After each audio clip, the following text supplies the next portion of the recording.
আসসালামু আলাইকুম দেশবাসী। আশা করি সকলেই ভালো আছেন। আলহামদুলিল্লাহ আমিও অনেক ভালো আছি। তো এই ম্যাচটি হচ্ছে একটি ফ্রেন্ডলি ম্যাচ, যেটা দোহার নবাবগঞ্জের এক ভাইয়ের সাথে খেলা হয়েছে আমার।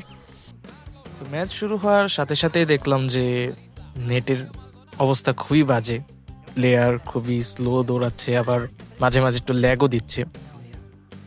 তার কারণে আমি দেখলাম যে সামনে আমাদের অপোনেন্ট ভাইয়েরও এরকম সেমই অবস্থা, তারও হয়তো একটুখানি ল্যাগ ল্যাগ দিচ্ছে। যার কারণে প্রথম হাফে দুজনেরই পুরো অনেক কষ্ট হয়ে গেছে খেলতে, আর দুজনই কোনো গোল দিতে পারিনি।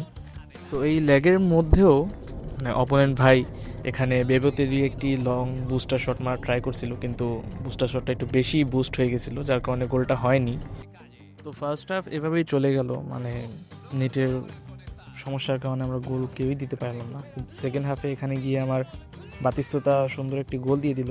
এই গোলটি এক্সপেক্ট করিনি আমি, যে গোলকির পায়ে থেকে এভাবে স্লাইড দিয়ে বলটা নিয়ে গোল হয়ে যাবে আর কি।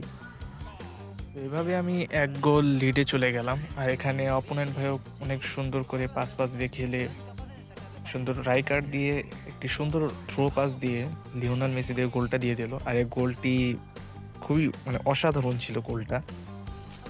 এখানে আমি আবারও একটা অ্যাটাক দেওয়ার জন্য অ্যাটাকে চলে গেলাম, কিন্তু এখানে ল্যাগ দিচ্ছিল খুব, আর ভালো ডিফেন্স করে অপোনেন্ট ভাই এখানে বলটা সরিয়ে নিল।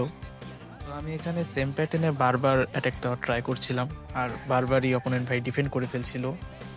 তো অনেকক্ষণ এখানে অ্যাটাক দেওয়ার পর একবার একটা সুযোগ পেলাম যে আমি একটা গোল করব, আর আমার বাতিস্তা এগিয়েও গেল, কিন্তু নেটের কারণে শটই মারলো না। আমি শটে আরও আগে ট্যাপ করছিলাম, কিন্তু শটই মারছিল না, যার কারণে এই গোলটা হলো না।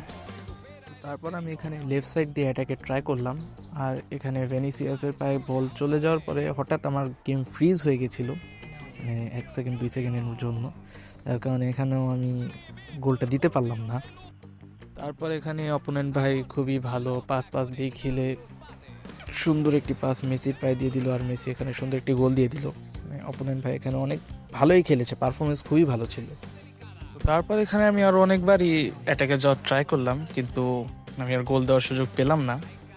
আর এভাবেই লাস্ট পর্যন্ত আমি এক গোল দিতে পেরেছি, আর অপোনেন্ট ভাই 2 গোলে জিতে গেল। আর আমি ফার্স্টে ম্যাচ শুরু হওয়ার আগে জানতাম না ভাই দোহারের, পরে যখন নাকি ম্যাচের ভিতর তার নামে দেখেছি দোহার ঢাকা, তখন বুঝেছি দোহারের।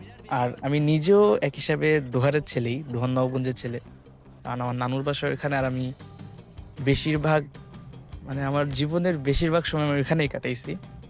তো যারা দোহার নবগঞ্জ থেকে দেখছেন তাদের জন্য সব সময় আমার ভালোবাসা থাকবে, আর আপনারা আমাকে সাপোর্ট করেন। তো আজকের ভিডিও এই পর্যন্তই ছিল। আশা করি সকলের ভালো লেগেছে। ভালো লেগে থাকলে চ্যানেলটি সাবস্ক্রাইব করে দিবেন, আর ভিডিওটি একটি লাইক আর একটি কমেন্ট করে দিবেন। সবাই ভালো থাকবেন, সুস্থ থাকবেন। আল্লাহ হাফেজ।